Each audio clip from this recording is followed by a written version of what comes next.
keep this virtual. Let's keep it virtual. Let's keep this virtual. Let's keep it virtual. Let's keep this virtual. Let's keep it virtual. Let's keep this virtual. Alright guys, welcome to the Virtua Made chill sesh with Filman and the Yode. Hey, it's me. Hey, what's going on over there? Pass that bong, dude. Pass it right over here. With we have a friend on the show, Joodough or Ichiro Oda or Yutaka Nakamura. You may have heard of me. I've been around. Yeah. I'm a huge fan of your work, One Piece. Thank you, dude. I love my manga too. I'm glad you enjoyed it. Oh, dude, if only we had John on here, he would have loved to talk to you. Speaking of drawing, I enjoy drawing a fair amount. I've been doing it for a fair amount of time. I also lost my tablet pen, so that's the holy trinity right there of not being productive during drawing. But yeah, I do have my sketchbook though, and I've been just sketching a bunch of naked people until I pass out, which is always good exercise, I guess. Yeah, definitely. Yeah, man. It's great shit right there. Actually, I guess recently I've been toying around with a few engines that will help me make a visual novel because I'm really into those, and I've been sitting in the sun with my WordPad document, just typing out random awful ideas about what a visual novel could be and the plot and all that, and it's been fun, but I'd like to take it a bit further. What genre are you looking into for the visual novel? Yeah, in the visual novel, what kind of I think first I'm going to, because it's not going to be like one and done magnus opus. This is my only narrative writing project ever. So I think I'll start off with, I'll tell a story within the modern day world, within some kind of city setting that scrolls past through different kinds of people and their lifestyles, and have all the characters experience different facets of the world, blah blah blah. I don't know, but I want to keep it real for now, because I feel like if you want to write a story and you ground it within real life, there's inherent realism and inherent relatability within that story that the reader can immediately relate to. So I want to write one of those stories first before I go Neo Space Adventure Aquamarine XXX Tentacion, Yeah. Because a lot of earlier story ideas I had were dude, what if you you were on the Earth and the Earth split in half, dude, and then these tentacles came out of the sun, dude, and then the aliens nuked the tentacles and they had a giant fight, and then that's not that's not a good exercise in when did aliens come into this? Yeah, I don't know, man. But yeah, it's not a good exercise in writing if you start off with something that crazy. So I want to keep it grounded first. For example, Inio Sano's works, they're all grounded within real life, but they still have an edge of art. Just his own style of storytelling and presentation can be very surreal and artistic, but it's still within the real world, and that gives it relatability that I really like. So maybe something like that, Last night I was watching an interview of a couple 4 artists or something talking about all the comic anthology books they wrote with other artist friends, or doing fanzines or something like that, video game fanzines, and they would just do all the illustration in it. I honestly got real pissed last night while listening to that, towards myself. I was just how dare they? I was pissed at myself, but I was how dare they do all that at an early age, not me. Yeah. So I got up from bed and walked all the way towards my desk and started drawing until 5 a.m. Yeah, hell yeah. It's it's a good feeling, but part of me is still pissed, thinking that I haven't done that yet. And I was thinking I can be like that. Why aren't I like that? And I was yeah, like I said, I was just like mad towards myself, and it did give me a drive. It did give me some motivation to do shit.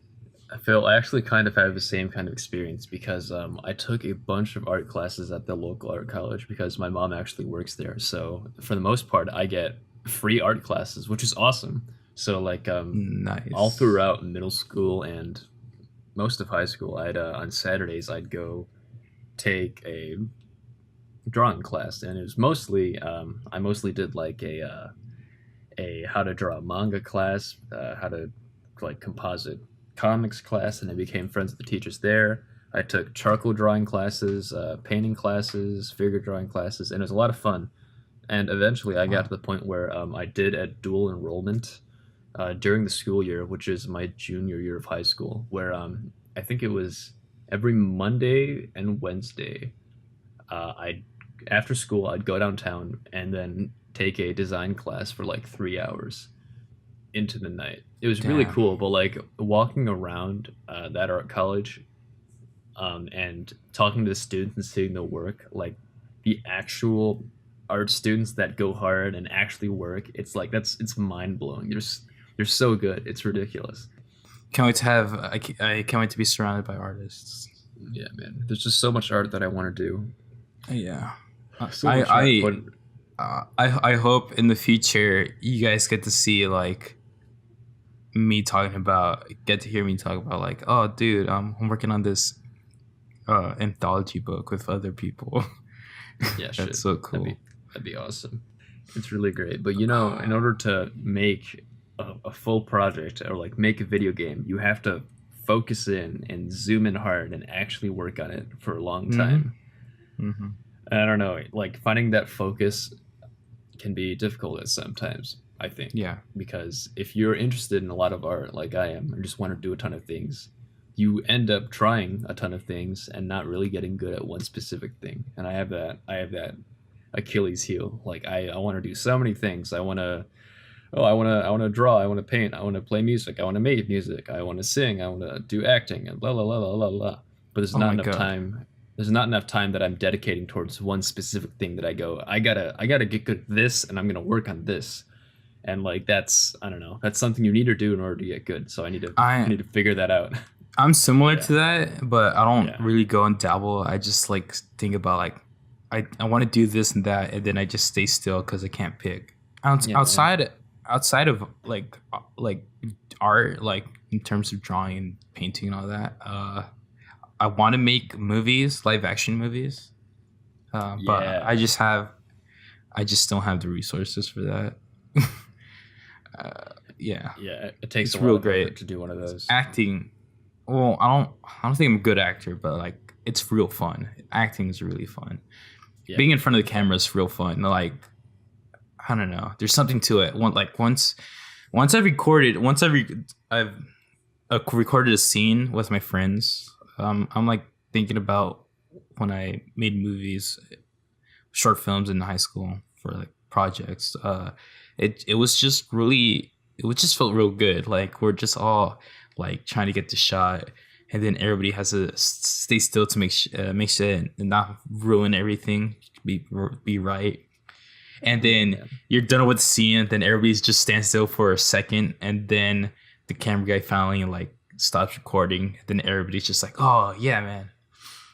I mean, that kind of group art experience, it can be kind of hard to manage and set up, but like once it works, it's really satisfying. Especially if it's some kind of, I don't know, some kind of performance, like if it's theater or something, or if you're putting together like something that involves every team member to be on screen or on point at all times, then if you actually pull it off, it's so satisfying. Very, very, very satisfying. Very. A nice community of other like creative people is the greatest thing. Yeah, well, that's the huge benefit of like going to art college or being in an art community, because you have people that are that are interested in that, and you're around them. So you get to work together. Hopefully, I really want to find one here where I live. That's another thing that interview I was listening to got me interested in, because those artists who work together they just found each other like on like forums, of like one of the forums, one of the websites is Bay Area Artists Unite, and so like just Bay Area artists were like, oh, let's work together. Nice. And it's like, I wish there was something like that here in LA, which there probably is. I just need to There look. definitely is. It's in LA. Yeah. Dude, guys, come over here and let's start something. Let's make an anthology book together. I remember once I was taking a group private lesson at this one art professor's house, and it's just we were doing like watercolor painting, and then I think it was watercolor painting. Yeah, it was watercolor painting, and then wait, no, the one I'm talking about, we did first. It was charcoal drawing. Yes, charcoal drawing first, and then it was a group class, and we were drawing this this skull, and I think it was a skull of like a lynx or something, and it was on this table, and it was surrounded by cloth, and then so we, naturally like classic art does, we sat down and drew the damn thing. But the thing is that at some point, like, people kept getting up and taking several breaks, and like I never got up. I just sat down and I drew that fucking skull for like 4.5 hours straight with no break, and like not even getting up to stretch my legs. And I remember at the end of that, it was satisfying to be done, but I also felt like it took off, 5 years of my life. Oh no. Dude, I don't know, if you do that every day of your life, that's definitely not sustainable. No, that's great because you die as a young artist. You don't have to watch yourself get old. That's true. But all the successful mangakas are like 40. Yeah, they are older. First. Yeah. It's really comforting to think that like it's so old. Well, not that old, but they're older and they're still doing their thing, or maybe they started older. I don't know. Yeah. Did you see that one Manben episode? I forget which. I forget the dude's name, but it was this old dude. He was like 71. Yeah. The hottest dudes of all time. The Gogol guy.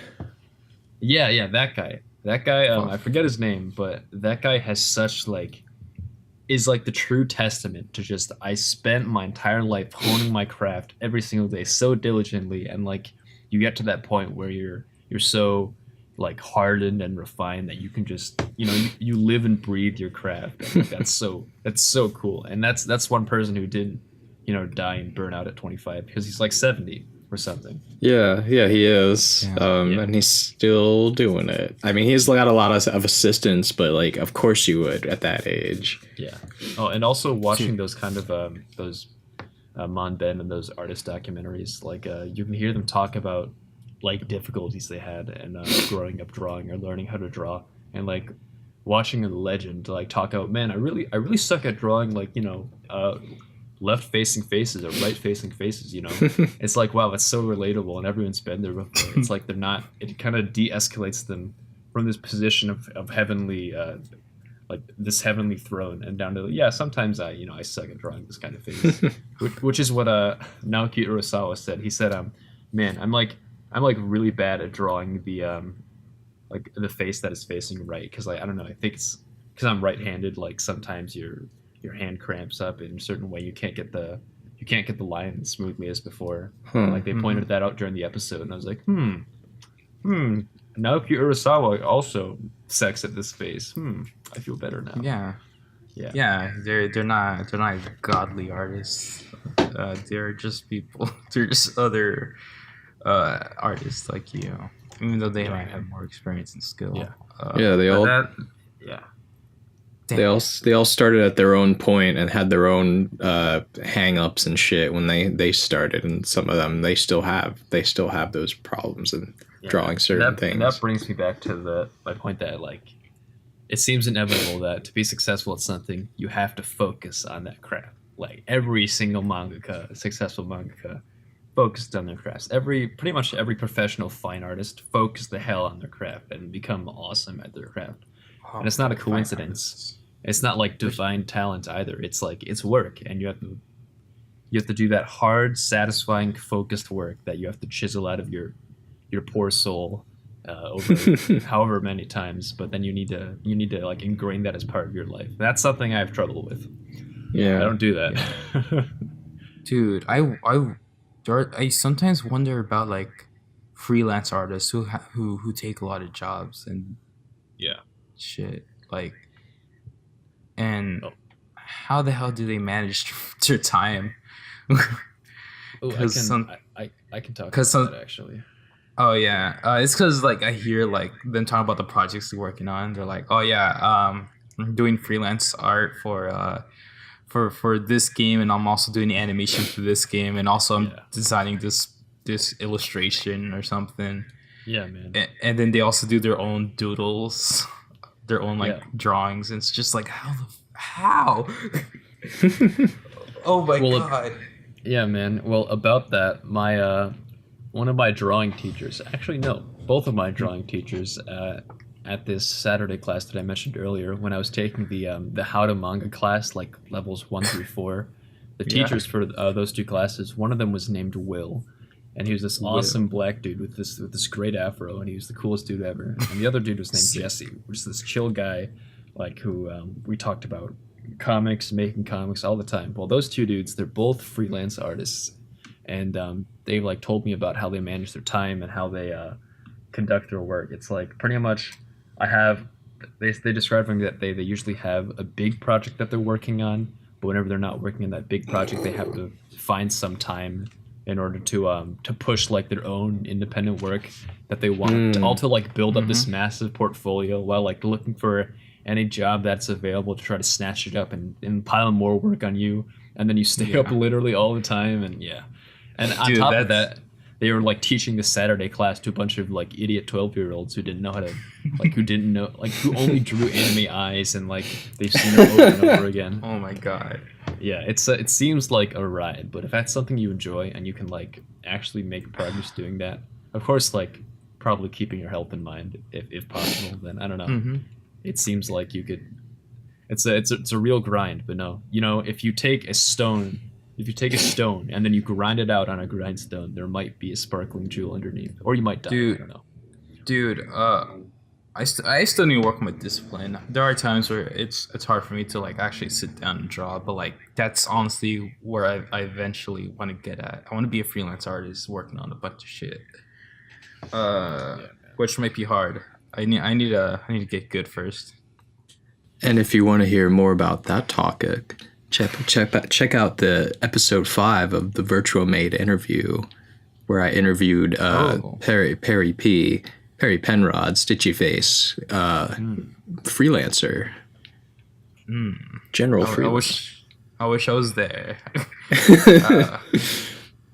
It's funny because like in the intro, I'm so used to announcing you and me, so I just announced Phil with my partner Yodr, and so people are going to assume you were there the whole time.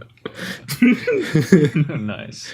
Yeah, absolutely. I was just there for a minute. I was quiet, and then I went on to go to the bathroom, like I always do. That might be me this episode. We'll find out. Man, you ever scroll through Twitter and just see like this massive amount of like gorgeous drawn girls, like all these amazing. Oh yeah, every day, my friend. Every fucking day. And then I wonder, some guys that go like beyond deity level, and they really solidify themselves in the waifu hall of fame. People that just sit down and like draw insanely attractive girls all day and like make a living off of that. I wonder if that'll be me at like age 50, just cranking out these awesome girls. I only hope so. That's us, dude. Yeah, that's all of us. I hope so too, man. Yeah. But like earlier, I was looking like at Ryota's, or not just his or her. Oh, I don't know, that person's. But like, oh my god, so good, so much good shit on here. I'd say I'd like to reach that point, but then I'm like, man, what about the guitar and the bass, which I like playing? What about making music? What about acting? What about writing things that I'm writing right when, now? When will I have my directorial debut? Yeah. Oh no. It's like, what about all these sports that I want to play? What about no. Well, no. I guess lucky for me, if I can't do live action, I can always still be a director for like some animation if I could. You absolutely could. It's sad. It's sad, but you have to choose some things over other things. That is so painful. It's so painful. Like that, the realization that life is limited. You are going to die, and you need to choose something. That's like the triple KO punch to me. It's like, no, I don't want to choose. I want to do everything. I don't want to die. No. But eventually you have to.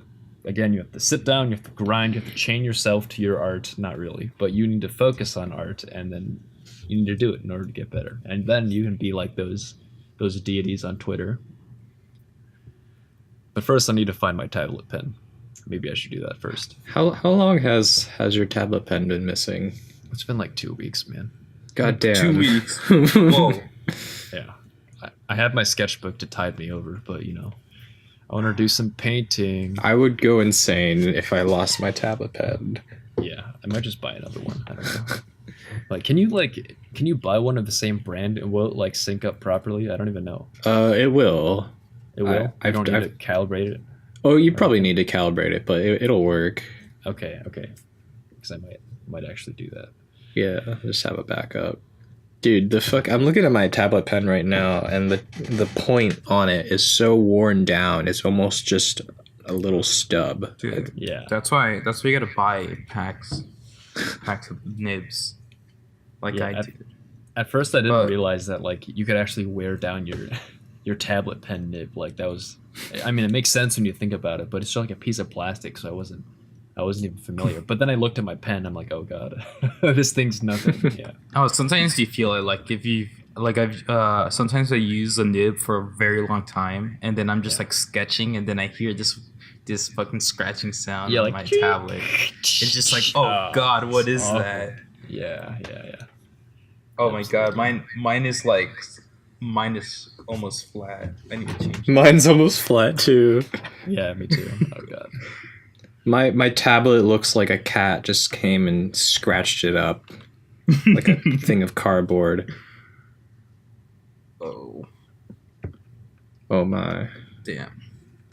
Oh. So yesterday I bought and read Fragments of Horror by Junji Ito.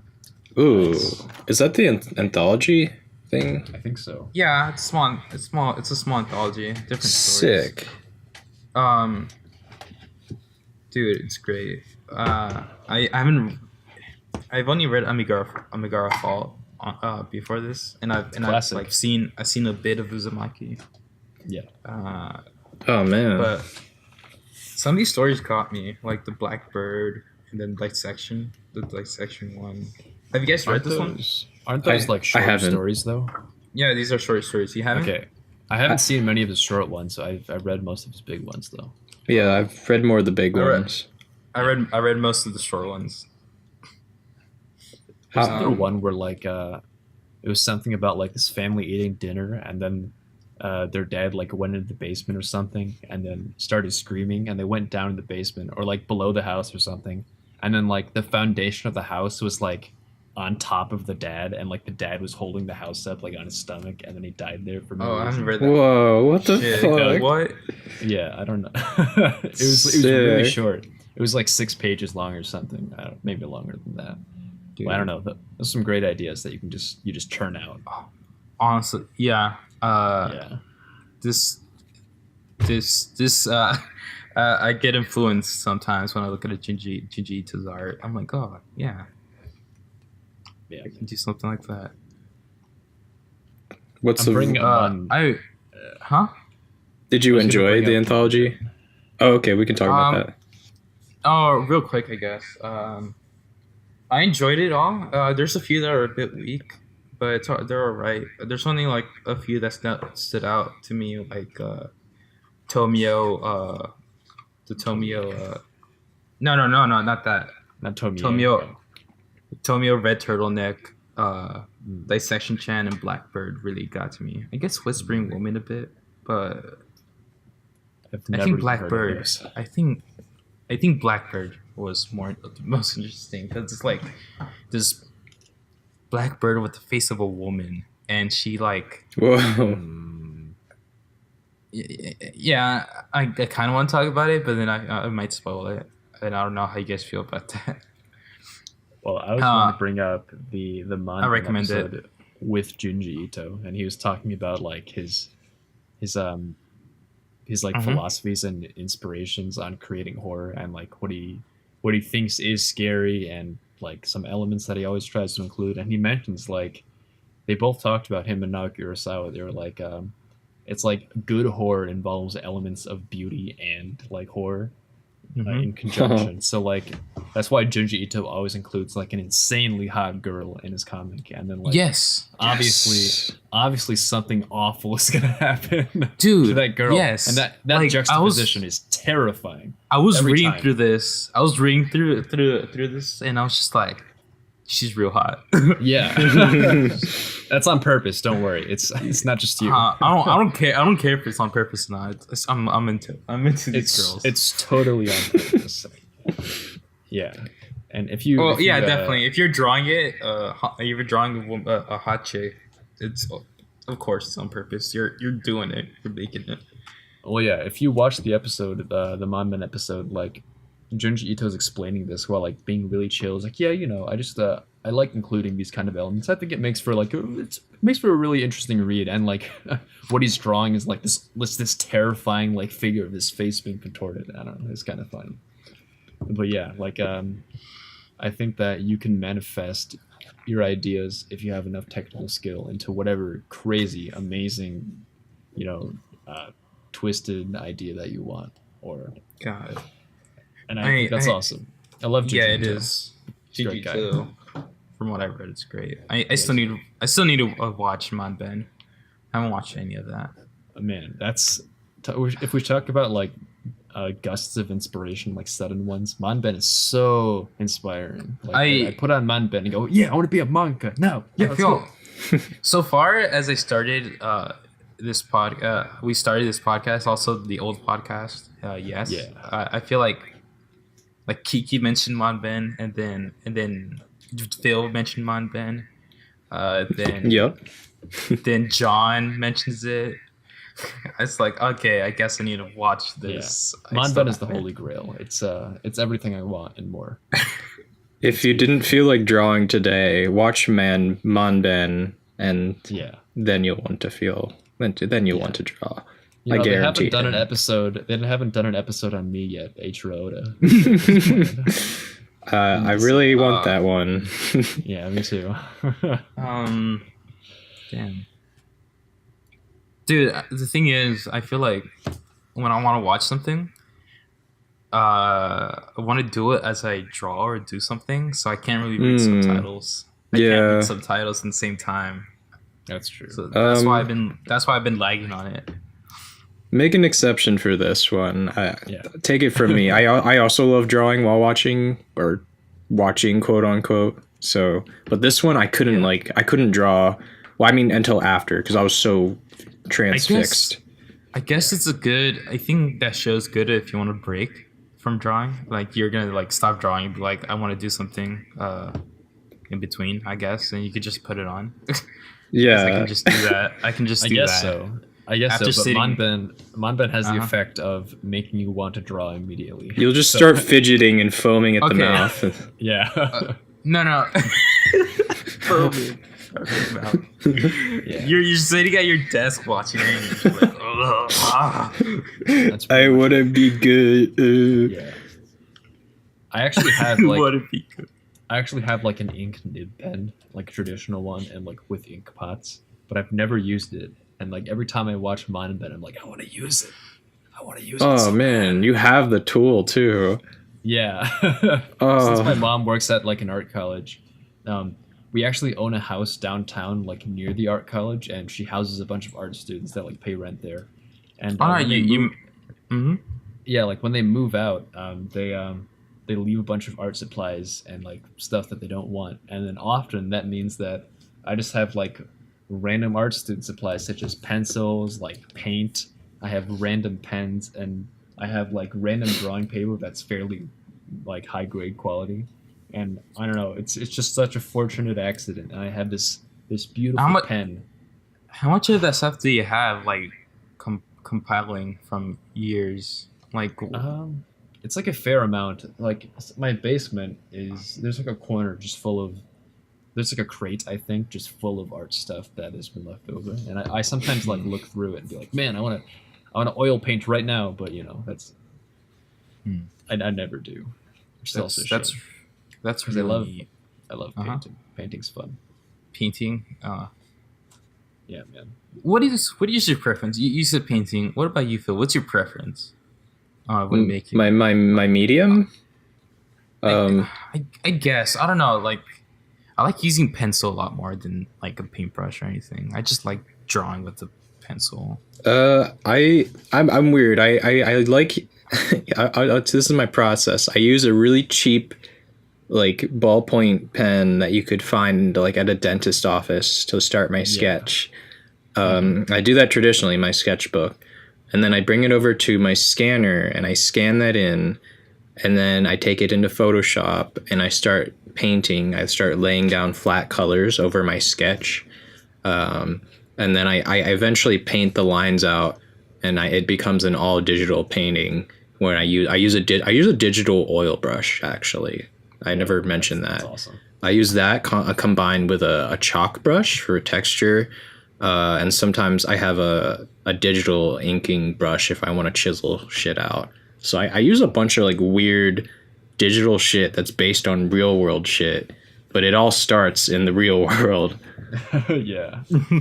I think like ideally I'd like my medium to be like just digital painting, because I feel like that has the most potential for the future and going on. And you can do a lot of crazy bang up things with digital art, but like right now it's pretty much just graphite on sketchbook with pen and ink, with I don't know, maybe colored pencils or pastels or something. But I never really use those, but it's mostly graphite and pen and ink, and sometimes charcoal right now. Ideally, digital painting. That's where it's at. But I also love actual oil painting. Oh no, I love too many things. Traditional is real fun. Very fun. To those of you out there, like No Toxicity saying that he doesn't like traditional art. Fuck you. Okay, it's the best thing ever. Yeah, I'll Control Z your life. That's what I say. You can't beat the sensation of like taking your oil brush, dipping it into like your oil pot, and then like lifting it out, making a stroke, inhaling the toxic fumes that will definitely kill you within the next 30 minutes, and then painting and keep on just huffing that paint. There's nothing like that feeling. I love it. Nothing like that in digital. Nothing like that. You can't huff the paint in Photoshop. There's nothing to smell. Yeah. Getting high off your own art. No, absolutely. It's the highest level. You also can't eat your art like Van Gogh did, and you can't burn it for fuel either. Such a shame. Yeah. Oil painting is such an experience. I wish I did it more. I guess like the reason I'm a digital painter mostly is shareability. For me, I don't have a great place. Like if let's say I did an oil painting, I don't have a great place I could photograph it. I don't have a great camera because I'm poor. So like digital art is actually kind of easy for me because I can just get a program and all I have is an $80 tablet and I have an infinite palette.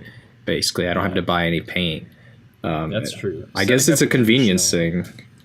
Yeah, it kind of makes sense because like setting up a traditional setup is like it can be such an undertaking because with oil painting specifically, if you're working with some stronger oils, what you need to do is that you need to have like a large open space and you need to air out your room because if you let those fumes accumulate, you actually will die. So you need to have like a smock, you need to have an easel, you need to have tons of towels, protection from the floor around you, you know, blah blah blah blah blah. And it's like a huge process. Whereas with digital painting, you can just grab your laptop, lie on the couch, which is horrible posture, bring your tablet, and just draw like a cute girl. You know. Yes. It's very accessible. Yeah, I agree. And I said with the shareability thing, when I'm done with something I spend a lot of time on, I like to just post a work in progress or share it with people like right away. And like I'm so addicted to that and posting on my social media that I don't know if I'd be able to ever give that up. Yeah, it's pretty great. I have done oil paintings, self portraits, and they're on my social medias, but they're pretty few and far between. But when I've gotten to do them, like it's every time it's been like a life-changing experience. I remember the last time I learned how to blend colors like on the canvas, and that like really opened a world to me. I was like, what the fuck is so this? Fun. If you've ever seen Bob Ross paint like a landscape and you wonder how satisfying it is to actually do it, it is so satisfying. If you do it correctly. I was watching him last night, and I feel like, I don't know, I feel like everything's gonna be okay now. I know. It's great. God's in his heaven, all's right with the world. Bob is watching over us. But this is a really improvised thing I was thinking about. But last night I was like watching Bob Ross do his thing reminded me of the YouTube videos I used to make where I would try to I was inspired by this guy called Will Terrell, who would do these art vlogs where he would do caricatures of people he would see around town, and then he would just talk about his life. And like it was a combination of his art that I liked, but also like his worldly wisdom and his theories about art that like kept me fucking captivated. And so I tried to emulate that. And I'm still kind of embarrassed of the videos I made from that, but it's the idea behind it that's something that I might want to return to soon. And just do like little 5-minute videos and just channel my inner Bob Ross. Yeah, man. That seems like such good catharsis, just pumping that out and making a not highly overdone production, but just getting at taking some facet of your soul and pumping it out into the world, and you can have, I don't know, it like charges you probably. Yeah. It also trains your mind in order to, think more immaculately. That's the word.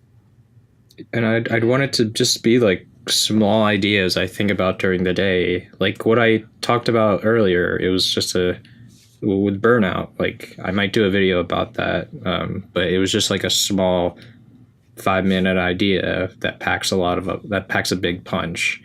I think some people might appreciate to hear something like that, even though it's like, duh, I need to take breaks. But it's like, why? Break it down. Like, why exactly do I need to take breaks?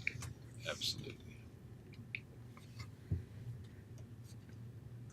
Man, you know what I really want to do someday in my life?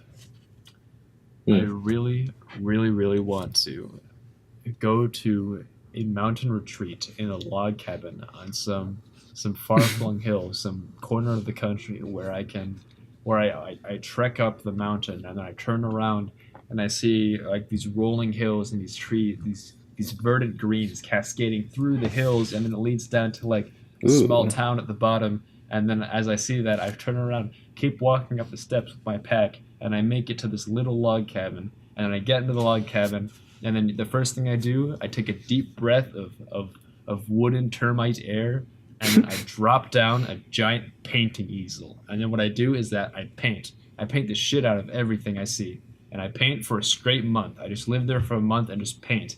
And then I do that, and I get back to my life later. But I want to do that. I want to take that retreat. It seems like such a good time.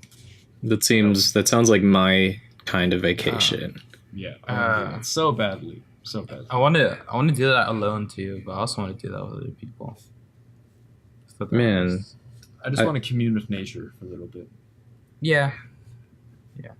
Just want to have like an art camp where you just get together with your friends and you like just make cool shit in the middle of the woods. Yeah, man, absolutely. I would film a horror movie of a slasher movie. And then at night But- you hide from the Wendigos, like always. That's great Oh fun. my god, yes. Wendigos is such a cool idea of like a monster or something. Wendigos are one of my favorite monsters, probably. Like favorite They're sick. actual Mhm. myths. Yeah. Wendigos are up there. So good. They're so cool. I've never gotten to. Well, I don't know. I got to do a similar thing that you're talking about. I last summer I got to hang out with some friends in a log cabin in the middle of the nowhere, and like I brought my tablet because I was like I'm gonna get some shit done, and yeah, it was really nice because we had this like porch area where I could just sit at this table and there was a screen so bugs wouldn't get in, but I could just hear the sounds of nature all around me. But I was like in Photoshop at the same time. It was really weird, and I kind of like that meeting of the worlds. I crave that experience so much. Like, an experience I also crave is being in a group setting and experiencing fear, like terror. Yes. Yo, Like, yes. cabin in the woods, Wendigos all around, like noises, like Hey, eyes jutting out and like things shuffling in the dark right next to you as everything's dark and everyone's shivering. I want to experience that really badly. Maybe that's what Alright. I'm to say. Joodough, where can we go? Rent a cabin. The deepest Well, we forest. We gotta plan this out. We gotta plan a trip like that. Yeah, man. Like, That's where Virtua Made Con will happen. yeah. I'm a huge fan of that fear-induced excitement. Huge fan. Damn. I want a Wendigo to eat me. Is what I'm saying. Yeah. Nice. When I was like, go ahead. I was gonna say when I had this cabin trip last year with my girlfriend at the time, and we went into the cabin, and her mom was there, and she was like, "Oh yeah, there's bears around." Yeah. So that's cool. And I was like, Awesome. "Oh, awesome." And she's like, "Yeah, just if you have any like scraps of food, throw it at that stump over there, and they'll go after that and not you." I was like, "Oh, awesome. So cool." Phil was just saying, "Oh, okay, that's so cool." As he's pissing. Shits my Yeah. pants right there. It's like, sometimes the barrels will come around. Just throw a little food, If they get too close, there's the shotgun at the porch, just load a few rounds.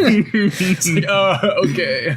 Yeah, That's exactly the tone that was used. But that's awesome. I woke up one morning and I was in my little room that had like, it was like a window, a screen window that was just like boarded up. And I remember like the trash can falling over, and I peeked through, and I just felt like the thumping in the woods. I was like, I'm just a painter. Yeah, man. Dude, I love that feeling. As terrifying as it is. I kind of want to talk about like that kind of horror, if you don't mind. Because, Yeah. No, go. Yeah. yeah. Go ahead. I think that the scariest concept possible is the fear of the unknown. Because Yeah. the fear of the unknown is, I think it's the ultimate fear.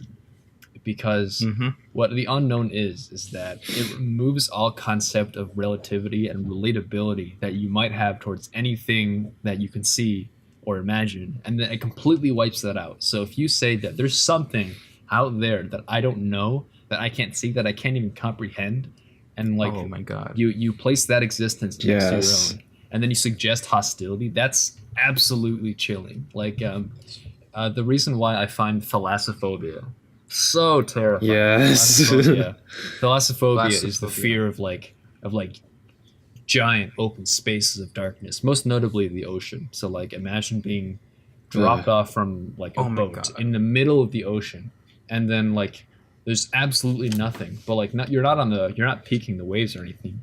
Like you sink down into the ocean, and then all you see it's all just darkness. dark. It's just complete Darkness. blackness. Like as far as the eye can see, and as you fall down, it gets colder and colder and cold. Maybe out of the corner of your eye, you see something move, and you see this giant figure, and you have no idea what's down there. And that's so terrifying.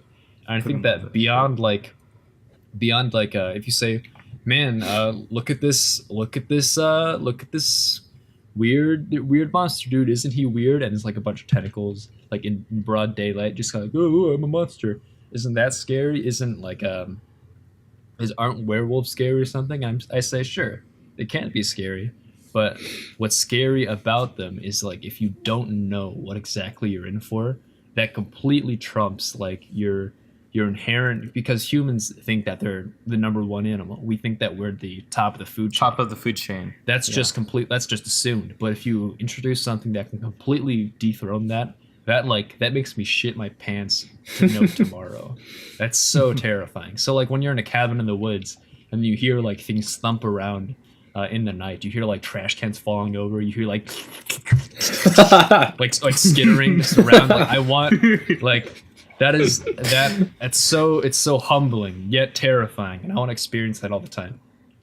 So scary. It's awesome. Like a lot of the times I'm talking a lot, but a lot of the times when I'm driving home from like dropping my friend off at something and it's like midnight or something, what I will purposefully not take like a busy road and go off like a back road in like the middle of the woods just to get that kind of thrill. And like I'll have my lights on, and then I'll be driving through this road with like just trees on either side, and I imagine like, what if right now just like some figure like scurried across the road like on all fours extremely fast, and it was like this pale figure or something. Like what if I just saw something like in the distance and it turned around and started coming towards me? And I imagine that every time, and like I don't know, I get a big kick out of doing that.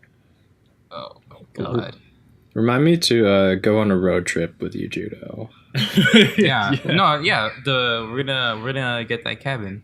That sounds really fun. For people that like don't like that kind of horror, I probably ruined card rides for them because man? Yeah, I'm like, dude, what if like a Wendigo just peeked? Like, what if as we slow down to make this turn right now, like this Wendigo just like scurried up to the side of the window and started baring his teeth and like, shut the fuck up. Yeah. Okay, guys. I love that kind of horror. Right. It's great. All right, guys. Very fun. We're gonna bring a shotgun and a chainsaw on this trip. Yeah. So I can recreate. So I can become Ash Williams and fight the monsters. Yeah. You know.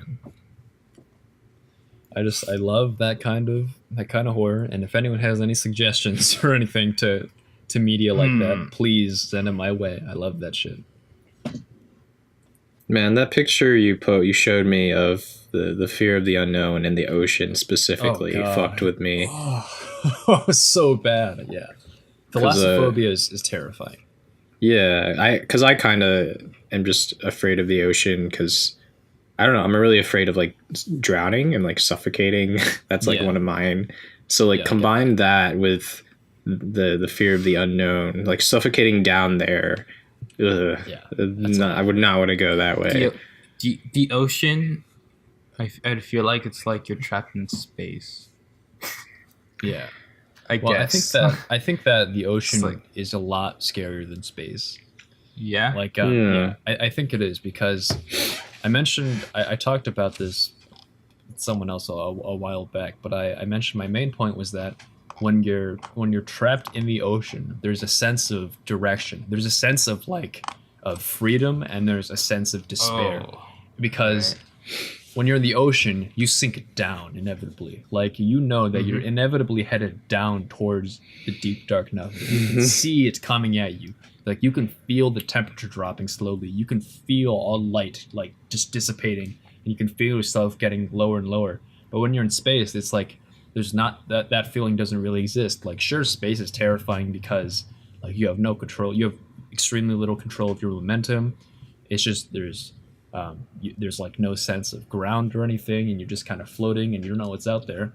But I think that that's equally true for the ocean, because when you're in the ocean, you get lower, and then you start imagining like what if it's like a build-up.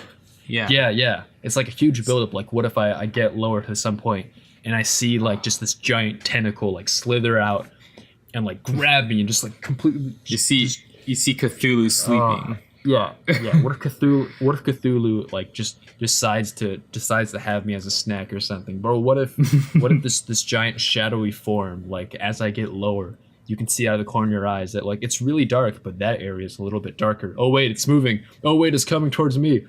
Or you're falling down, and then all of a sudden the area in front of you just lights up, and this giant eye just like opens, and the eye is like skyscraper tall. Yeah, that is God. That is way worse than space for me, because it's space. You can see stars probably depending on where you are, and if you're close to Earth, you can see the Earth. But like, there's no concept of danger, because the danger doesn't come from everywhere, come from anywhere. I don't think like that's nearly as scary as knowing that once you're in like the layer of fear that is the deep dark ocean, you're just at the mercy of whatever hell you can imagine. So I think the ocean's way scarier all the time. That was a lot. Wow. I think I'm gonna go binge some horror movies or something, or just letting you know, there's a 200% chance that Cthulhu is at the bottom of the sea, or like the alien mothership is at the bottom of the sea. I don't know what you mean. Cthulhu's on my shelf. Oh shit, you're right. Yeah. Hey, Cthulhu, what's up? What's up? But yeah, that was a lot. I'm just dumping my thing on ocean. No, dude, I like that stuff too. It's great. Yeah, absolutely terrifying. I'm shaking in my boots right now. Yeah, man. I'm gonna poop myself real easy today. Yeah. What if you just like look over to your AC and you just see a bee stick its head out? Oh god, dude. That could actually happen, so I'm actually scared now. All right. Man, are you guys scared of bees? Like just like flying insects in general? I know we talked about this. Did you actually? Flying insects. I fucking hate bees. I'm sorry. I fucking hate bees too. Like not bumblebees. I'm still cautious around them, but like wasps and shit. That shit gets to me. Like insects that fly, I think are like inherently more terrifying than insects that can't. You know? Because like, are you guys afraid of spiders at all? I had a spider crawl on my arm last night, and nothing happened. I'm really chill with spiders, because spiders just kind of chill bro just in the corner, and like they don't bother you, and they kind of just like to chill, man. And yeah, man. They provide economic services. Granted, this is for America. This is for America, because if you're in Australia, then you should fear for your life. But in America, like the spiders just chill, and usually they're not that big, and they don't want to bother you. And they get rid of unwanted bugs. Unwanted shit. They get rid of the shit that you don't want to see around. And like, but the thing is, with flying insects, like they're not grounded to the literal ground. They can come if they felt like it. They could come straight at your eyeball, and then they always do. Eyeball. Yeah, straight at your eyeball, going. Oh, I hate that feeling of them buzzing right next to your ear, and you're just like, dude, just get away from me. I hate that feeling so much, and that's why I will always be terrified of flying insects, much more than spiders. Much more. I feel like I'm okay with moths. Moths are fine. Yeah. I'm okay with them. They're cool. Yeah. But anything else? I'm okay with most spiders, except for Filipino spiders, because those fuckers are really big. I had an encounter with one, a mighty battle, in the middle of the night. One night. This was when I was like staying in the Philippines for a little while for like school. And I was just thirsty, and I'm like, I'm gonna get a drink of water, and I got out from my room. And I got my drink of water, and I came back, and there's a spider as big as my head on the back of my door. And I'm like, oh my god! I'm like trying to suppress a scream, and like I'm just like looking around for anything I can get. The only thing, like, we didn't have a lot of shit in our home because we just moved in, so like all I could see was like a laundry basket nearby. Oh my god! I was like, okay, sure, I could trap him in there, but I don't know. What if he's strong? What if he gets out? What if he's strong? What if he's strong? It's got like muscles on its legs. But I opted to just like, first I tried to trap it, But yeah, I was right. He was trying to like get out of the rungs of the thing, and that just freaked me out. So like I threw it to the ground, and I just took this laundry basket and started like trying to chop it up with like the sides. Fucking Phil. I'm in a dark room right now, and then I'm just wondering, like, in the dark spaces under my desk, if there's a giant spider or something flying around. Yeah. It could happen. But so I start going turn on the on. light. I do my multi-attack, my Gatling attack with the laundry basket on this giant thing, and he's like, oh, and he's flailing around. So I did that, and and I thought like he must be dead. And I look at it, and it twitches a bit, and it starts moving again. I'm like, no, and I run into my bathroom, and I close the door. And I start going through the medicine cabinet, and there's not much, but I find a can of Axe body spray, and I'm like, okay, this is a chemical, so the spider is gonna absorb it with his body. Same thing with the wasp. So I wait like fucking 15 minutes to get the nerves to go out, because I'm like, I'm not gonna just stay in this bathroom all night. But I open the door and he's not there. And I'm like, what the fuck? God damn it. And so like I turn on the light and I look around on the porch and I see him, and he's a little injured. So I'm able to kind of just run up to him and spray him in the face and be like, take that, bitch. And I go back inside, and I finally get into my room. I finally get access, and I lock the door and just try to sleep for the night. God. Try. And when you woke up in the morning, he wasn't there. He wasn't there, dude. He wasn't there in the morning. And I was like, no, are you kidding me? He's probably still out there. Dude, it's like when they go out to see if Michael Myers' dead body is out there still, and then it's just gone. Like, I remember that. All the horror tropes that could have happened. Yeah. I was like, no, this is dumb. This isn't happening. I mean, you gave it your best shot with the gum Gatling basket. God, it was so loud. Just slamming it against linoleum tile like a plastic laundry basket, just over and over and over. Was no one else around? It was just you. My parents didn't wake up somehow, but they were in their room. It was sleeping with your parents. So that's where I went. That sounds like an epic battle. But he's probably still out there. It followed you? You know what? One of these days, when I order something with Amazon Prime, he's probably gonna come out of the box, or maybe he'll deliver it to me. He'll be the delivery guy, and he'll like peek up his hat, and there won't be a head there, just be a spider. And he'll be like, sign here. When Phil orders something, he's making sure the package is not coming from the Philippines. Yeah, man. Or like you're gonna wake up in the morning one day and your mouth is just gonna be full of spiders. Spider. Like, oh god, crammed with spiders. Good god. Grossest thing I've seen. I think I saw a fat spider. I think it was a black widow, because I lived where I lived.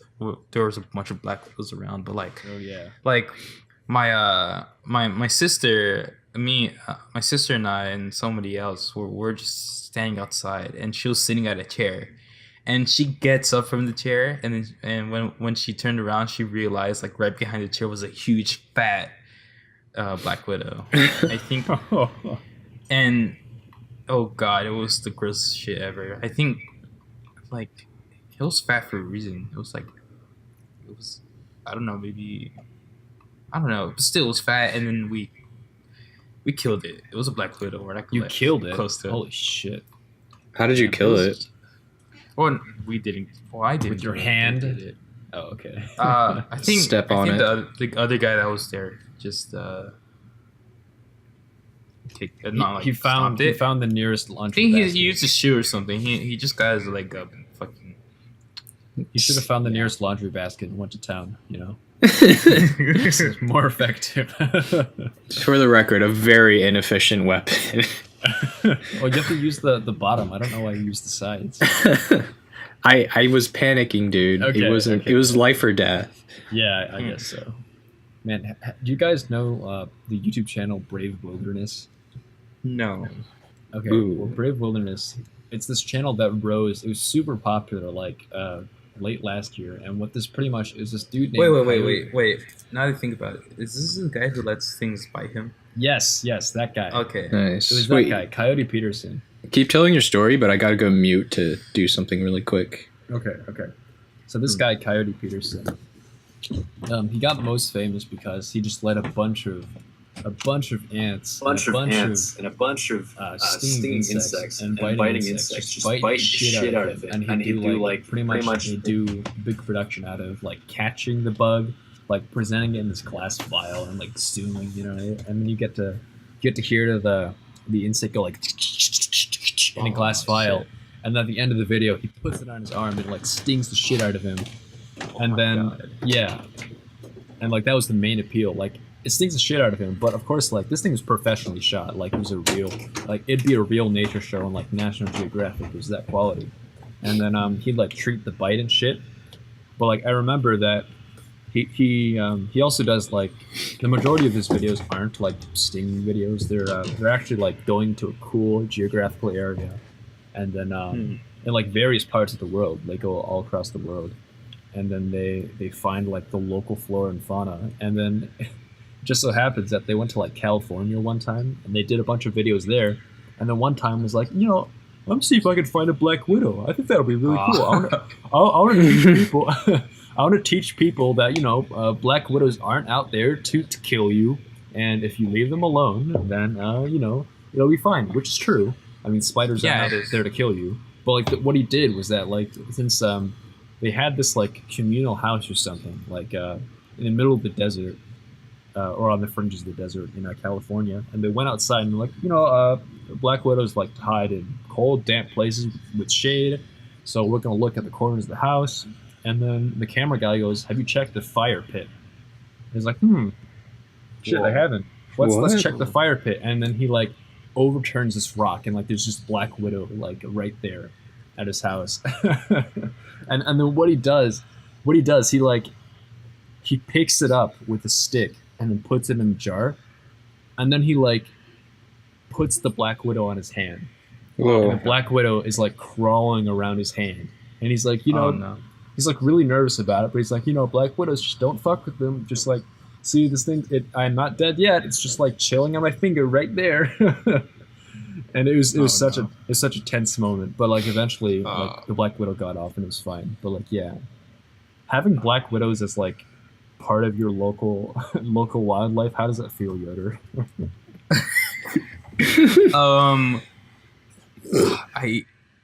It's not like I killed them, except for that one time, but it wasn't really me. It was the other person. But like it's sometimes scary. Like I know they won't fuck with me, but something's scary because I'm just like, I think I was chilling on the couch once watching TV, YouTube on the TV or something, and then I look over to the ground close to my bedroom door, and I just see one like walking through.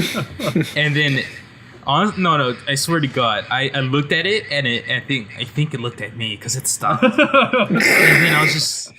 then I was just like, oh my God. And then eventually left, and I was like, I hope I don't wake up with one In your mouth. Yeah.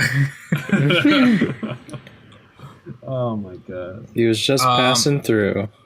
There was a bunch outside.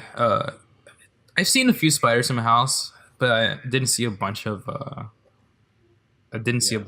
black widows except for outside. They're mostly like outside. Speaking of like nature and wildlife, are you guys into like nature and animals and plants? I like drawing them. No, yeah, they're cool. I prefer being inside, but like I don't know. I don't hate nature. Yeah. It's not like I'm no digi bro. Absolutely. But like I'm super into just wildlife and animals and life in general. I love those nature documentaries, and I love Brave Wilderness, the channel, because like they give a pretty good representation of the area that they're in. And like I was thinking like, hey, man, that guy's job is to anchor this really, really interesting show. And talk to people like local experts on a certain kind of rare animal, and they get to film something, film a great episode on that animal or like that this specific instance. So like, what if your job? Just imagine that like your job is to travel around the world with your group of friends that have real skills, and then you just travel to these cool places and you film shit. Like you film cool information shit and you document it. You post it online. People follow you. That seems awesome. Like your full-time job is just you get to drive to some tropical location, or you drive to some cabin in the woods and just hang out with your buds and make content. That sounds awesome. And I wanted. And you make content about stuff you know. I've seen they're like real into that stuff too. No, so. Yeah, they're professionals. Like they're trained. Yeah, they're into it. It's like so really cool. Yeah, that sounds real great. Yeah. I want to make nature documentaries. I want to do that too. Oh shit. I would like to do documentaries on monsters in a nature documentary way. Yeah, man. That'd be sick. Absolutely. Man, any job where you get to just travel and go to cool places. Yes. I'm really jealous of that. Me too. Like honestly. Friends... Oh, go ahead. Mm-hmm. Honestly, I don't get jealous. I would like to travel, but I don't get jealous. I'm just like, all right, I'm okay here with in my room. I guess I've been in my room for so long. I don't know. I'm finally getting tired of it. But I don't know. I see I like artists in my field, and they're always like traveling and like over here in London for a conference. I'm like, oh, cool. I would like to do that. Yeah, me too, man.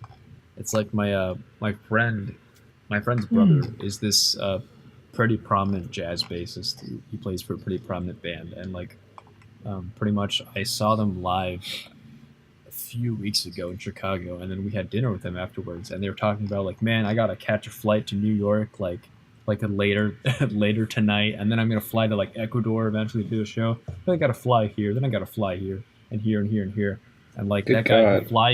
he flies so much that like he has so many miles that he flies for like $20 to like another country and gets to play like sick jazz there and get like free drinks and like tour the area and then fly to another place and do that as full-time job. It seems so fun. Yeah. Maybe draining, but like so fun. Yeah, I was gonna say. I guess that's the only part. It does sound really draining, and like I know how draining travel can be, and getting jet lag all the time. Yeah, absolutely. I'm really romanticizing it. I wish I could just like have a couple trips a year that I'd be required to do. Me too. That'd be awesome. I want to take a huge road trip with some dudes, you know, and just like let's just drive in this direction. It's pretty cool, man. Let's fun. You want to get out and like we want to get out of the car and like fuck around in the woods for 2 seconds and come back. Yeah, dude, I want to do that. That sounds the best. Yeah. Hell yeah. That sounds really only good. in America though, probably. Yeah. Fun time. Fun. I'd be way more down for something like that. Like every trip I've gone on, we're just like, oh, we're just gonna end up at the beach. It's like, I'd like to just explore or something. Yeah. It seems awesome. I wish I could. I want friends to go with me. I need friends, but like I want to do exploration. Urban exploration is fun. Yeah. For me, I like to do urban exploration. But like, there's a place I want to take a trip to in New Mexico. I believe it's New Mexico, and it's called. And there's this like attraction place called Wolf Meow. Let me look it up. Wolf Meow. I think it's Wolf Meow. I could be wrong. Let me look it up real quick. Confirm it. Wolf Meow. But I'm trying to imagine what a wolf meow sounds like. Yeah, that's such a. No, it is the wolf the meow wolf. Okay, meow wolf. Still. Okay. It's a cool place. It's like it's just a building you go in a building you go into, and it's like it has trippy shit in it. Like I think there's like one little area where it's like it's kind of like a small dome, like a really small dome, like big enough to cover like a seating area, like a couch or something. You sit in it, and you look up and there's like eyes. It's just so cool. Oh, And Damn. and then there's like shit that looks. Oh my god! There's a video I need to send, and it looks great. I don't think it covers the whole thing. I wanna go to places like that. Yeah, man. Me too. Me too. And like imagining that, I'd like to also draw like a cool, my ideal forest situation or something. Like I'd like to draw that view from the cabin in the woods, overlooking the village valley as the verdant greens wind down into the I'd like to draw that too. Like there's so many. I feel like if you want a lot of things, you can imagine like experiencing them. If you can draw too, you can draw that thing, and it's more satisfying. Probably, I don't know. This is the road trip episode, everybody. All the places we want to go to. All the things we want to do. Honestly, Japan. I'm not saying. No, Japan. I'd like to go to Japan, I guess, but like for a long time before, I didn't want to. I didn't care about it. Man, are you even the a real only anime thing? watcher? It's weird because people do say like, "I thought you like anime. Why don't you want to go to Japan?" I just don't want to. Well, not until I learned that they're gonna have like a Nintendo World over there, and I'm like, okay, now I have a reason. Yeah. I guess there's also like Evangelion World. Then there's that hotel I want to check out, but that's pretty much it. Yeah, man. I've technically been to Japan because it's a pit stop when you go to the Philippines, but I didn't get to explore it all. So like, it feels like I haven't been to Japan. That's a shame. I'm actually going next month. Oh my god! Holy shit! I'll report back to you how much I've converted into a Japanese, a real Nipponji. We'll get you on a later chill sesh or something. Yeah, man. I really want to hear everything about it. Are you gonna go to Akihabara? Oh, you know it, dude. You dude, yeah. Absolutely. I'm gonna burn all of my money. Yeah. Are you gonna come back with anime figures and shit? Yeah. Yep. You gotta do the Japanese arcades and tell me how that is. I will play the shit out of those arcades. Oh, you should check out Round 1 in Japan. I've only been to Round 1 here in California, in LA. That's where it started. This arcade, Round 1. Is that like a famous arcade? Yeah, in a way. Just like a big arcade, chain. Round 1. I've been to one here in LA. It was real fun. I was playing DDR and Street Fighter. Nice. It's sick. Yeah. They also have karaoke, but I didn't do that. Man, I want to go to karaoke. Man, me too, dude. Me too. One of my goals is to do a duet on Comp Sister Todd with someone. Dude, I want to do that. Oh man.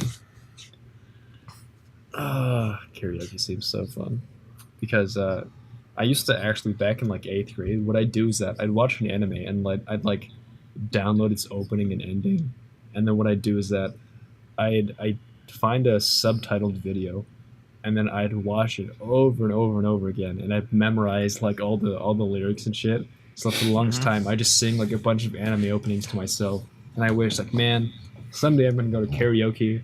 And someone's gonna be like, "Oh, can you sing this random anime opening?" And I can say, "Yes, I got yes, you, I can." Yeah, dude. When I was 14, I would sing horribly a Crow Angel's Thesis around my cousins. For some, they're not into anime, but I would just be like out of nowhere. Zaru Koku. Yeah, man. I'd be getting like food at McDonald's with my friends, and I'd just out of nowhere be going Zaru Koku. and the one dude who knows is like, "Dude, shut the fuck up." I'm like, "I'm sorry, I have to do it." Yeah. Jibu wo sekai Yeah. Anime openings are sick. They're pretty cool. Oh yeah, I also want to be a professional composer, if I didn't mention that already. Yeah, You kind of mentioned like wanting to get good at bass or guitar and all that earlier. Yeah. I want to compose soundtracks for sick products, such as Persona. I've been really into Persona. Oh yeah. Like the composer for Persona is this absolute legend named Shoji Meguro, and Shoji Meguro his music is such a an attractive combination of rock, hip hop, jazz, and electronic that like all of his soundtracks are so intensely memorable and they're memorable because they're like inherently simple. He'll use this simple melody and like build on it and create this insanely memorable work. And I'm like, man, what if I did that for my full-time job? You know, like what if I could just compose this banging track to a soundtrack to some mall scene or something, or some street and like this in this busy town. I get to do this bright industrial thing laden with keys and jazz and like hip hop, and I hire like this really hot Japanese woman to sing about it because that's what he does. That seems like the life. That is. Yeah. Nice. So I've been diddling around in FL Studio for the past like 3 years or something. Yep. Man, you have a lot of interests. I have too many interests. Joodough, It's harmful. you should either you or Alex should help us make a jingle for the show for our intro. Yeah, I should. Yeah, there are times. Honestly, there are times where I'm worried because that song isn't ours. Yeah. And I'm like, I need to do that for both this podcast and the other podcast I'm on. I need to make a theme for both of them. Yeah. Why the hell are we watching this? Yeah. Understandable. Yeah, it's kind of like I've never tried to make a jingle before, so like every time I try to do something, it ends up being like this weird avant-garde like bossa nova weird treat like transpositions. I'm like, wait, this doesn't work as a theme. Like, you can't have giant steps as a theme. It's just doesn't work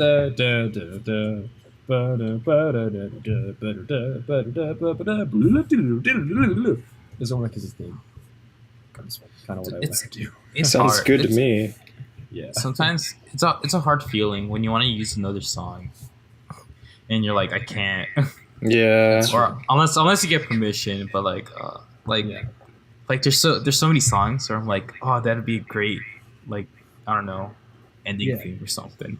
Well, there's a design philosophy in making themes, is that you have to make it memorable, you have to make it short and simple, but also generate enough interest that like it's not cancer to listen to, and also sets like the mood of whatever is going to come next correctly, and like the tempo and the energy.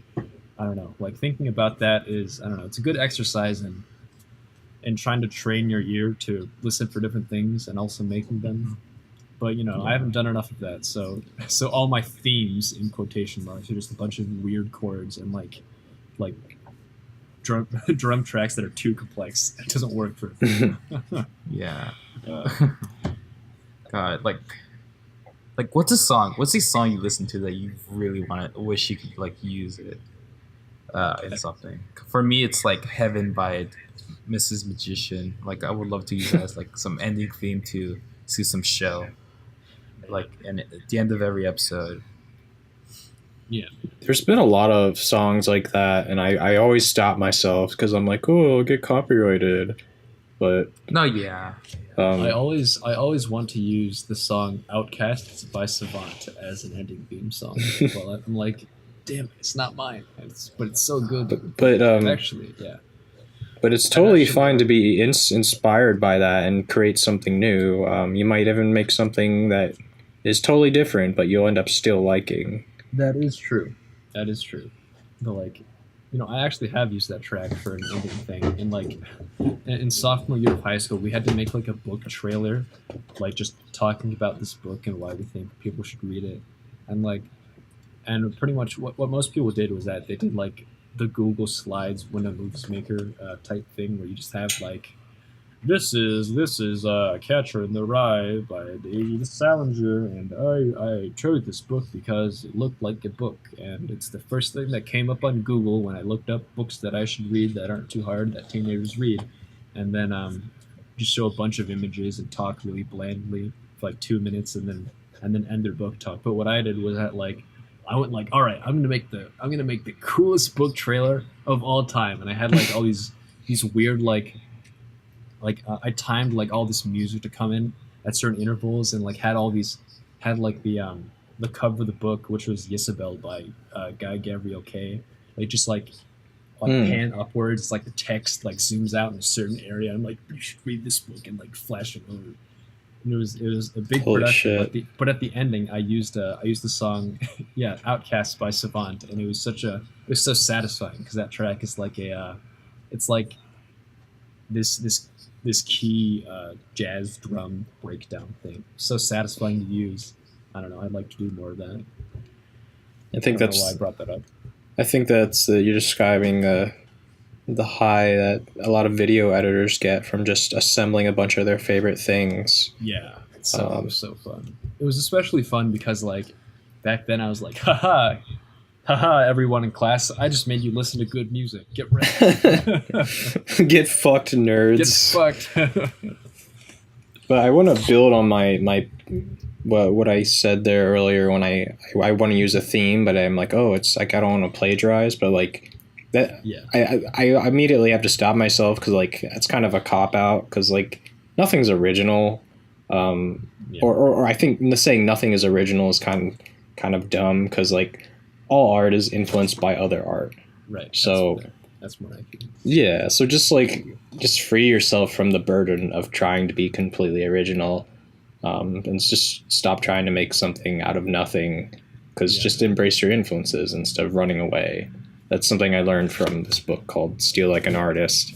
A lot of good stuff in there.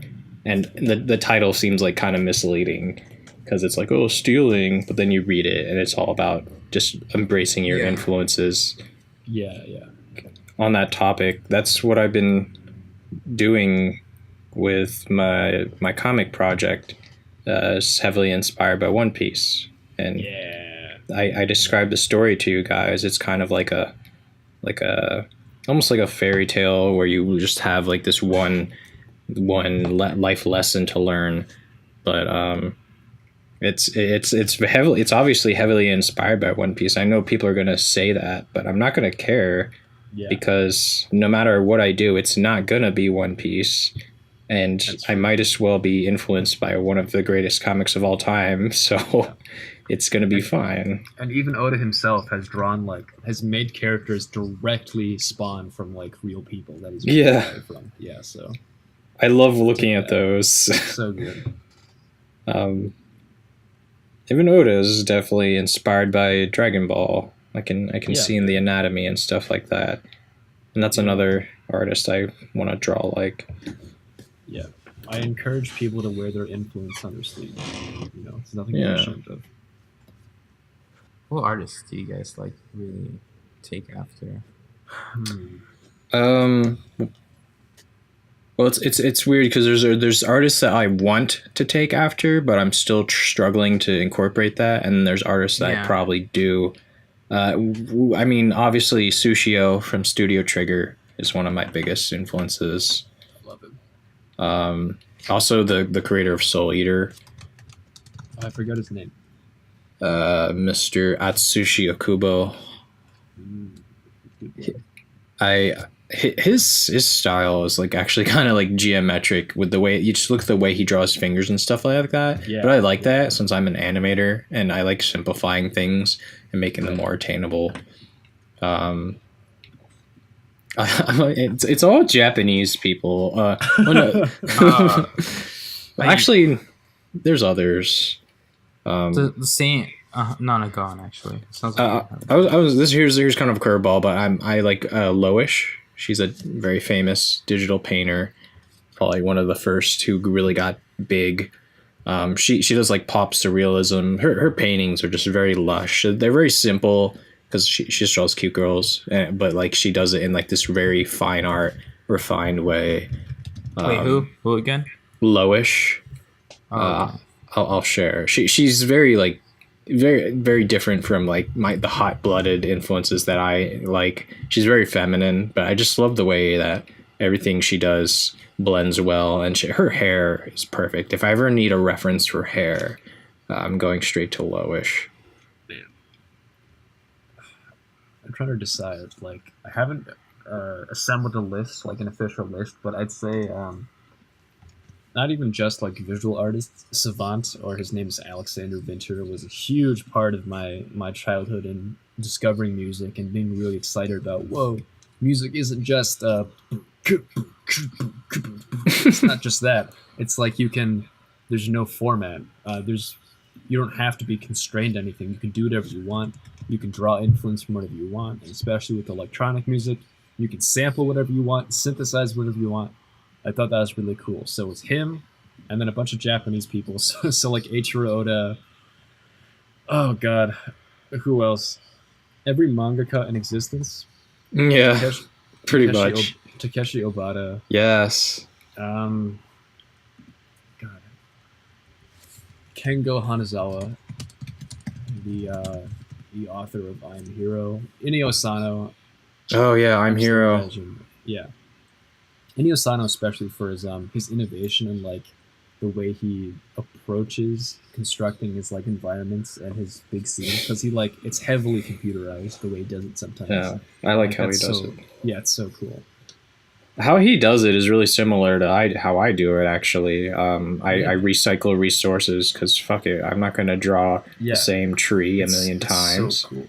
Also, Yutaka Nakamura, best animator of all time. Yeah. And there's definitely more that I'm missing out that I can't name off the top of my head. Well, yes, I can. Tatsuro Yamashita, my actual dad, singer-songwriter, legendary Japanese man. Who else? Claude Monet, the best painter of all time. Yeah, dude. I love Monet's painting. Also, Claude Monet. Just that style, the way he expresses certain objects with oil, and then the overall texture flows together so well. I love it. Monet, yeah. I was gonna say Masaki Yuasa, my favorite animator. Oh yeah, Masaki Yuasa is ridiculous too. So yeah, Claude Monet, and then Claude Debussy, actually. Yeah. A famous French composer who composed one of my favorite piano tracks, which is Passepied. This addictingly good piano track from one of the greatest piano suites of all time, the Suite Bergamasque, one of my favorite pieces of classical music. Nice. I love that man, and I wish I could give him a big hug. And there are definitely others that I can't name right now. But yeah.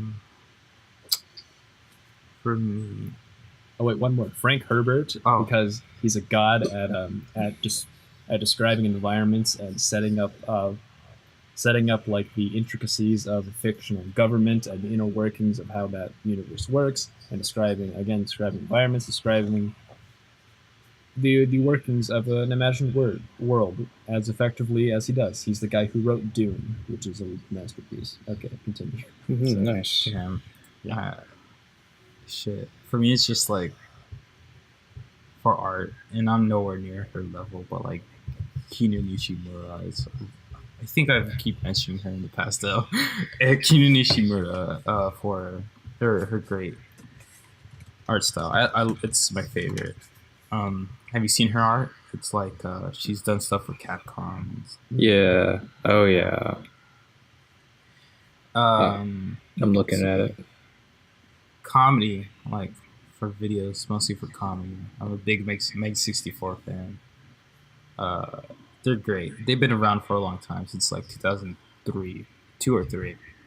I wouldn't have you. Their comedy is the best for me, and they do a lot of video game parodies.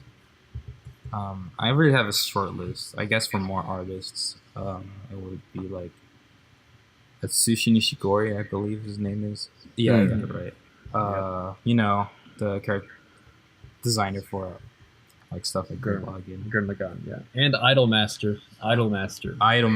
Right there. I still need to watch that show. Yes, wait, what other ones? I have more. Shunya Yamashita. He I mostly know him from like his great designs for like Kotobukiya figures by Yodr Figures Money. It's great, and then I think I just like stuff like Kento or K2 Rock or whatever you want to get at, stuff like that. I guess I can show. I guess I can show you stuff. I have a small list. I guess for music, I don't know. I'm not really. I don't know too much about music. Like the first name I could think of is Akira Yamaoka, like Silent Hill soundtrack. Yeah, stuff like that. Oh yeah, speaking of artists, Yoshiyuki Sadamoto, the character designer of Evangelion and FLC. Oh shit! Yeah. Oh no, that's good. Yeah, if you've seen his art books, the way he uses like I think it's marker or like some kind of ink to like, or maybe it's watercolor to like illustrate all these characters. The way he draws characters, it's so addicting to look at. And also, there's this guy named Takehito Harada, who is the character designer of the Disgaea series, which is like this really old JRPG series. But the way he draws characters is so colorful and expressive and very charming, and I really like the way he does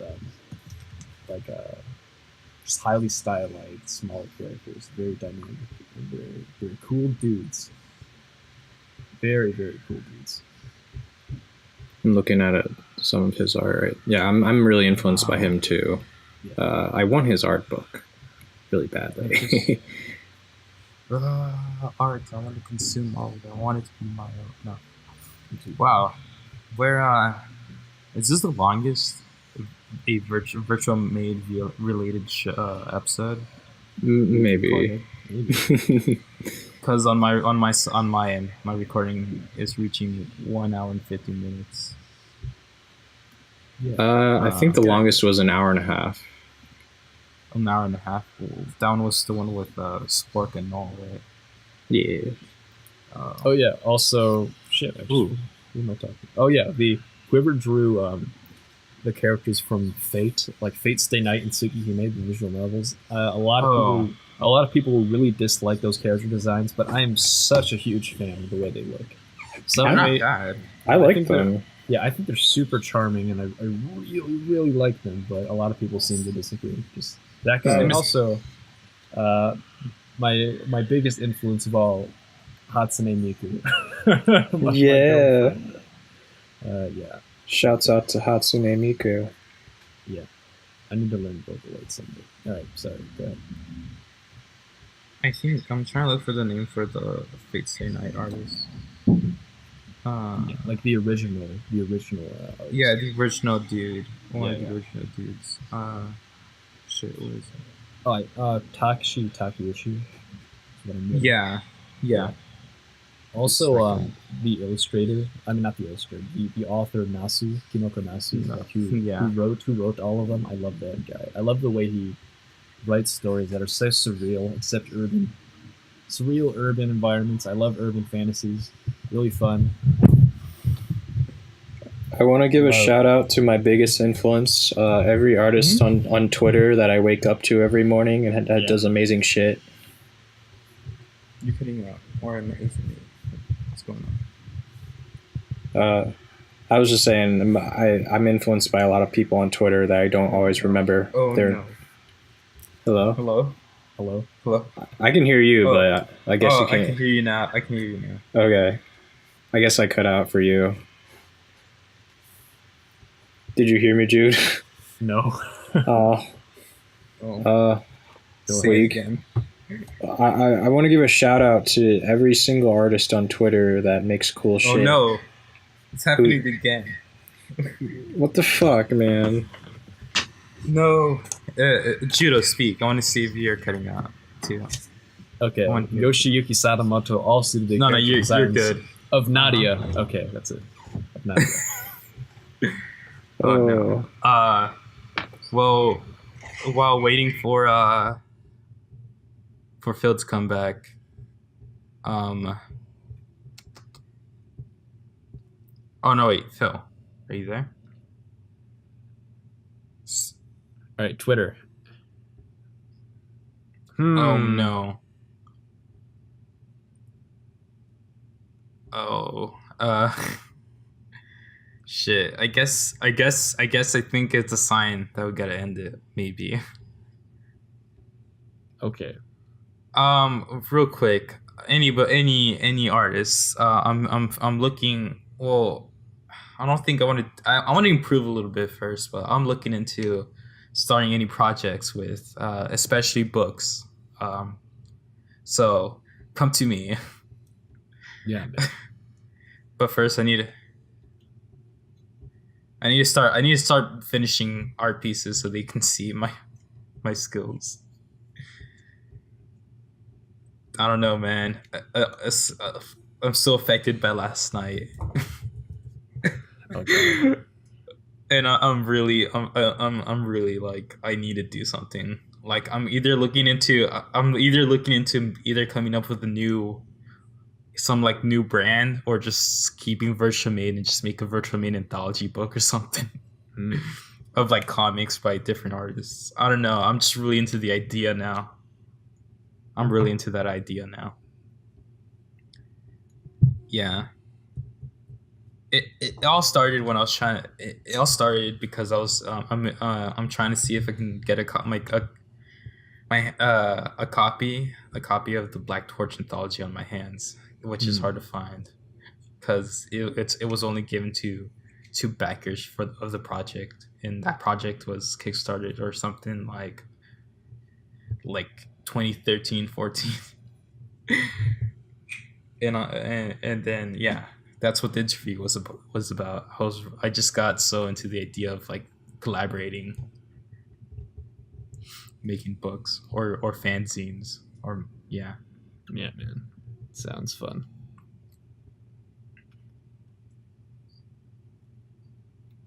See. No, see, you cut out.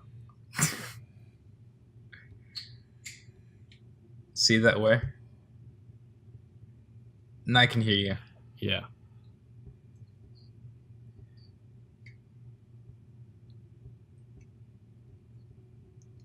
All right. I need to finish. I need to finish the projects I have right now first. I'm still working on that band thing. Remember I mentioned in the last chill sesh? I'm working on a EP cover for a band I know. Yeah. Whoa, nice. Yeah, I think the first chill sesh hasn't come out as of this recording right now, so you wouldn't have heard about it. I gotta finish that in a few drawings I've started on my own, some personal shit. Man, I'm pretty just No, go on. I was just gonna say that when I make my album, I'm gonna draw the album art for myself. It's gonna be great. Yeah, yeah, yeah, man. What kind of album are you looking into making? Like what genre? Probably something along the lines of pop jazz mixed with bossa nova, mixed with random Asian samples, mixed with like horns that probably don't belong there, and yeah, yeah, and also a bass that I slap for no reason because I want to. Yeah, probably that.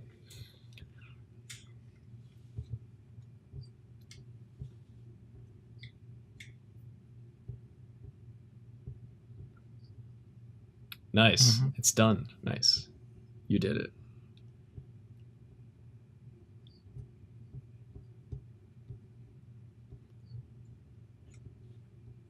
Yeah.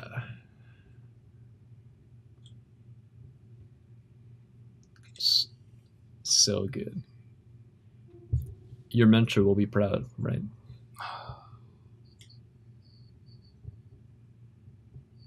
Yay. Nothing like reaffirmation from other people. Love it.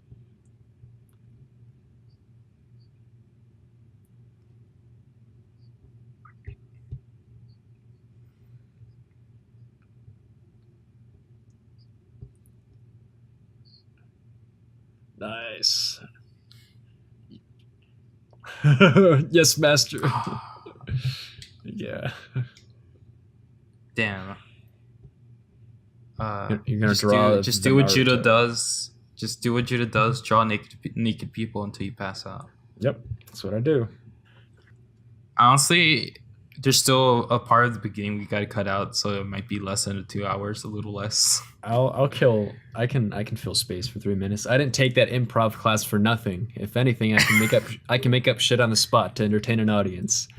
One game that we played during improv class was that we had 2 people come up, and then we had to reenact a scene that the instructors chose, and then the game was called A through Z, or A to Z. And the shtick of the game is that you had to reenact the scene, except every line of dialogue has to start with a different letter of the alphabet, going from A to Z. Mhm. And the scene ends once you get back to A. And then, we pretty much, we had to generate situations based on what letter we had to use. And then, like, pretty much whenever you got to the letter K, everyone went like, oh, shit. Fuck, because like no one knows any words with the letter K. There's a lot of fun. It's really hard. Well, it's really hard to weave that into a scene like on the spot because like K is kind of awkward. I did something similar in my acting class back in high school. Yeah, I was in theater. It was cool. Man, it's like K and X gave people trouble because X you'd always try to shoehorn in like xylophone or X-ray, but that's about all you got. Yeah, it was a fun time. I recommend doing a class, an acting class, maybe an improv class, because even if you're not interested in acting or theater at all, just taking one of those classes makes you more confident as a person, makes your interaction stronger, and breaks those prison walls of nervousness that might plague a lot of us away, hopefully. Oh my god, don't fucking tell me. Don't fucking tell me. Cool. No, wait. I'm scared. I'm fucking scared. Wait, which mic am I using? What? I don't. Hello? No, but... Oh no, I think I am using the right mic. No, it's because how I recorded these is I talk on my phone because I don't have Wi-Fi. I don't have internet at my house right now. So that's how I record these podcasts. I record them on my computer, but like I talk to you guys through my phone. Hmm. And right now how's the situation? Are we good? Right now. Hello. I'm trying to make sure if I'm recording from my snowball, because I guess on Audacity it doesn't say I am, and I. Oh no. I guess we're ending it here. You guys will find out. If I had a bass to slap, I'd be slapping it really hard right now. Alright. Well, I'm ending the recording. Bye. Good to be here. Alright, I'm done too. Let's keep this virtual.